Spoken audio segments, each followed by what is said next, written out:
Bismillah, alhamdulillah kita ketemu lagi bareng gua Romi dan ini kan HP yang udah kalian tunggu-tunggu.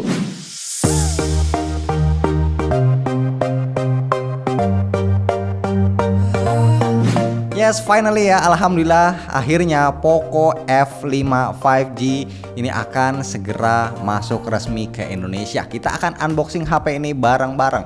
Dan karena unboxing HP itu butuh tenaga, butuh semangat, makanya sedekah like dari kalian itu akan menjadi semangat buat kami, menjadi tambahan energi ya. Dan tentunya kami juga doain buat teman-teman semua semoga sehat terus, panjang umur, berkah rezeki, dan yang pastinya enteng jodoh. Amin. Oke, sekarang langsung aja kita unboxing. Nah, untuk penampakan depan boxnya dia hitam polos aja, ada tulisan Poco F5, terus ada logo 5G-nya juga.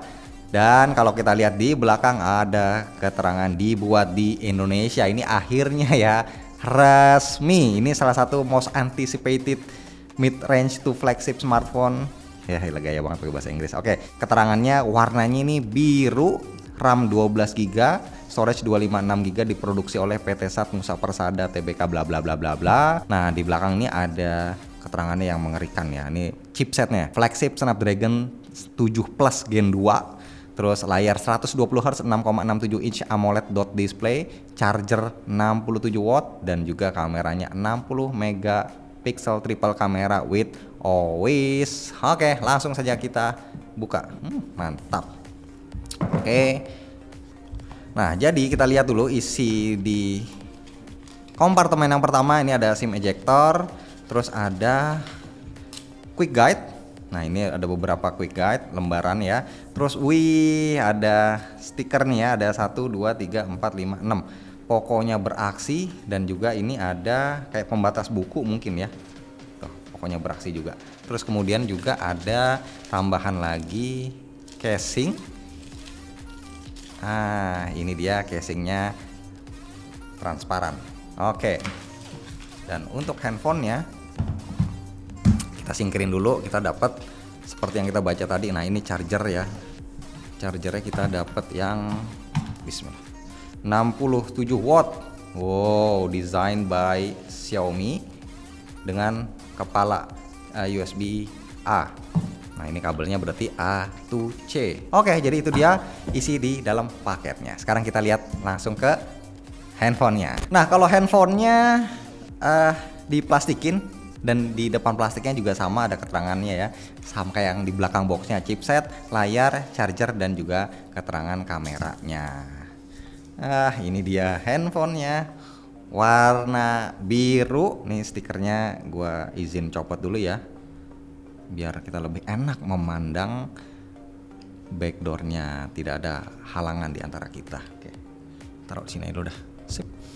Oke, warna biru. Kalau gua lihat sih desainnya ini kan gimana ya, ini agak boxy gitu, agak mengotak, dan ini sih tipis dan juga relatif enteng. Kalau kita lihat dari sisi kemewahan, sejujurnya gue biasa bilang nilainya ya 7 atau 7,5 lah dari 10. Jadi ini nggak kelihatan terlalu mewah-mewah banget, tapi juga nggak jelek ya. Ini nice lah, cukup oke aja gitu ya. Tapi yang menarik di sini adalah frame-nya ini flat, dan dia termasuk tipis, dan dia termasuk enteng juga. Nah, terus untuk bagian atas kita masih dapat infrared, terus ada nih lubang, mungkin lubang speaker ya, kita akan cek ya, gue belum tahu. Dan ada jack audio loh di atas. Masih ada mikrofon juga. Nah, di bawah ada port USB-C, ada mikrofon, ada grill speaker, dan ada slot kartu. Di samping kanan ada volume jack yang posisinya agak kedekatan dengan tombol power. Oke, dan tombol powernya dia nyambung dengan jadi satu dengan fingerprint. Anti gores dia udah terpasang. Nah, untuk kamera nggak ada frame-nya lagi, langsung nempel ke body. Totalnya ada 3 kamera, tapi sebenarnya ini ada frame-nya juga sih ya, warna biru juga. Dan sekarang langsung kita nyalain handphonenya. Nah, ini tadi gua udah setup dan udah update semua aplikasi. Terus juga tadi ada keterangan ya, pertama kali dapat update OS. security patch ya kalau nggak salah, dan juga gua udah install beberapa aplikasi. Nah, untuk UI-nya dia kan pakai MIUI 14 ya. Oke, versinya 14.03 setelah update tadi. Android versionnya versi 13 dan security update-nya itu April 2023. Ya lumayan. Nah, di sini kalau kita pilih all, nah ternyata lumayan banyak bloatware, ada Amazon Shopping, ada game kayak Block Puzzle lah, Bubble Shooter lah, ada Dash Settle, Crazy User dan lain-lain yang ini pastinya sih kalau gua pribadi gua akan langsung hapus-hapusin. Kalau kita ngomongin layar, nah di layar yang putih kayak gini kita masuk setting, di sini bisa kelihatan nih kalau Poco F5 cakep banget layarnya. Karena yang paling pertama kita lihat nih, bezelnya ini tipis dan bisa dibilang ini simetris ya. Keren, kiri, atas, kanan, bawah, ini nggak ada yang lebih tebal. Terus juga layarnya, kameranya udah model punch hole dot display, nggak mengganggu.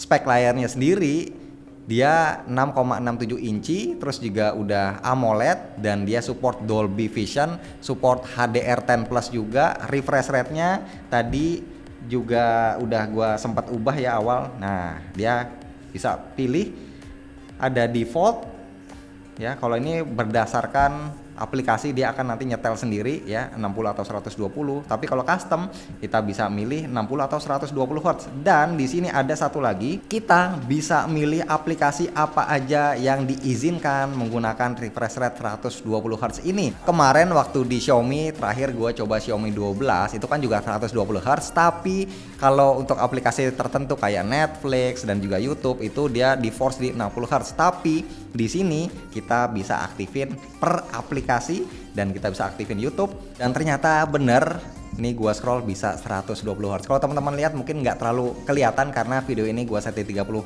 fps, tapi kalau mata kita ngeliat langsung ini 120 Hz, nice banget. Dan sekalian aja gua mau coba untuk ngeliat apakah speakernya stereo apa enggak.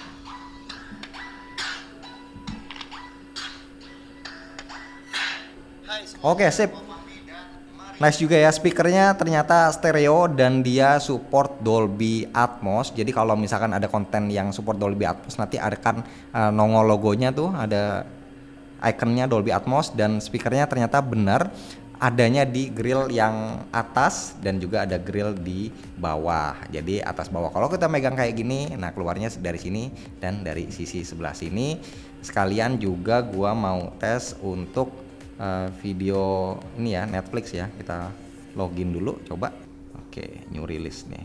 Misalkan kayak The Days lah. Tuh, ada keterangannya loh. Ada logonya nih, Dolby Vision. Mantep.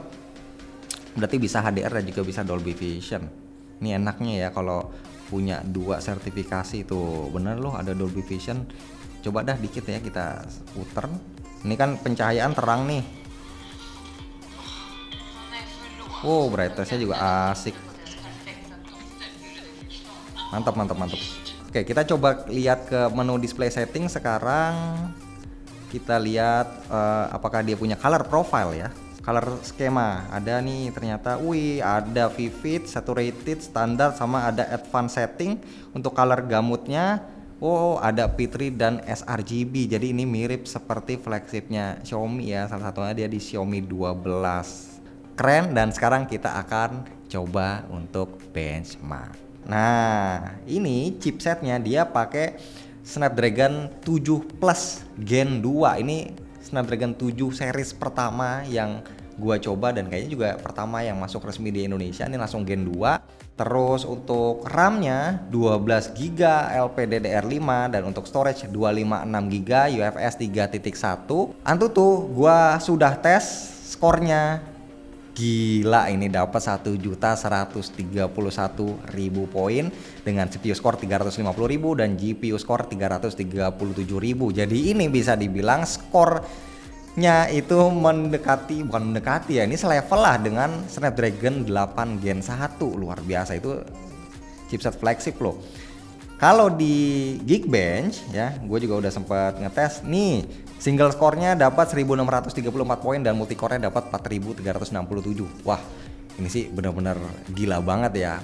seingat gua ini skornya ngalahin dari Snapdragon 8 Gen 1. Sekarang kita coba untuk di game PUBG ya, sedikit aja kita mau lihat settingan grafisnya kayak apa. Ini game yang sudah lama sekali tidak gua mainkan karena sudah mulai bosan, tapi sekedar kita tes aja ya. Untuk grafiknya kita bisa pakai apa nih, Ultra HD ya, ini lagi download nih. Ultra HD bisa, dan FPS-nya frame rate-nya bisa ekstrim. Luar biasa, bisa sampai Ultra HD ekstrim, nice banget. By the way, gua nggak coba untuk main game di sini, nanti gua akan main game pas di video reviewnya aja, karena gua syuting video ini masih jauh ya sebelum handphone ini launching resmi. Jadi seperti biasa kita dapat duluan. Ngomong-ngomong untuk baterainya, tadi gue lupa infoin, ini di 5000 mAh dengan kecepatan ngecasnya 67 watt. Terus dia nggak bisa wireless charging karena untuk backdoornya ini kan dia dari plastik, framenya aluminium tapi backdoornya plastik. Oke, terus juga untuk IP rating dia punya kalau nggak salah IP rating 53 atau 54 ya, gue lupa. Nah sekarang waktunya kita untuk tes kameranya. Nah untuk setup kameranya dia pakai 3 kamera 64 megapiksel always untuk main lensnya. Terus untuk lensa kedua ultra wide 8 megapiksel, dan untuk lensa ketiganya 2 megapiksel. Bentar, baca contekan dulu, gua agak lupa ya. Oke, ini 2 megapiksel untuk makro. Sip, untuk perekamannya bisa sampai dengan 4K 30 fps katanya. Tapi kita langsung aja coba sekarang. Kamera depannya kita coba dulu 16 megapiksel. Ini khas smartphone China ya. Gua dengan cahaya yang terang kayak gini gua terlihat lebih bagus daripada aslinya. Jadi ada efek-efek beauty-nya. Kalau kita matikan efek beauty-nya, oke, hasilnya juga cukup natural. Gua coba foto ya, ntar bisa lihat. Untuk kamera utamanya, kamera belakang, kita pakai ini aja ya buat foto. Sip. Oke, ini kita buat foto. Ada si Lego Batman, bisa pakai 0,6 kali, 1 kali, dan 2 kali. Ini 2 kalinya ya. Ini gua udah nyalain watermark. Di atas ada HDR, ada AI juga untuk mode fotonya. Ada dokumen, ada Pro, ada video, portrait, night, sama more. Nah kalau more ini ada mode 64 megapiksel, terus ada mode vlog, ada slow motion, panorama, short video, time lapse, long exposure. Kurang lebih seperti itu, dan gua mau coba untuk foto biasa aja dulu ya. Sekarang kalau untuk perekaman video kita bisa cek ya, untuk stabilizernya di sini ada ya, ada steady video modenya. Dan kalau steady video itu mentok di 1080 30 fps aja. Kalau kita matiin dia bisa sampai dengan 4K 30 fps. Jadi nggak ada opsi 4K 60 fps. Terus untuk kamera depan Full HD 60 fps, tidak ada 4K. Oke, jadi gua rasa cukup segitu aja ya untuk unboxing singkat dan juga impresi awal mengenai Poco F5 5G yang edisi resmi ini. Kita bisa lihat di boxnya buatan Indonesia dan harusnya masuk di pertengahan bulan Juni. Gua alhamdulillah udah bisa nyoba duluan, dan menurut gua untuk impresi awal sih ya, ini handphone secara looks nggak terlalu kelihatan mewah, biasa aja. Tapi kalau untuk feel handling ini enak, tipis, nggak berat. Terus juga layarnya enak dilihat, ini bezelnya tipis dan juga simetris. Tapi yang paling ngeri sih sebenarnya speknya ya. Ini chipsetnya Snapdragon 7 Plus Gen 2, ini sangat-sangat menarik. RAM-nya gede, storage-nya juga cukup gede 256. Terus juga baterainya 5000 mAh dengan 67 watt, itu juga udah oke banget. Sekarang tinggal harganya sih ya. Kalau di luar itu harganya kisaran 5,5 juta. Jadi gua rasa nanti kalau masuk resmi di sini harganya nggak mungkin dah di bawah 5 juta. Cara ini kalian bisa lihat sendiri ya, skor Antutunya aja 1.100.000, itu sama kayak Snapdragon 8 Gen 1. Jadi menurut gue ini harganya kisaran 5 jutaan ya, syukur-syukur bisa 5 juta kecil. Tapi kalaupun 5 juta besar ya mungkin bukan kita targetnya, mungkin orang yang lebih high end. Tapi ya berdoa aja, nggak ada salahnya, semoga harganya bisa ditekan semurah-murahnya. Jadi buat Bung Andi, siapa tahu ya nonton video ini, gue tungguin, mudah-mudahan harganya 5 juta kecil aja. Thank you.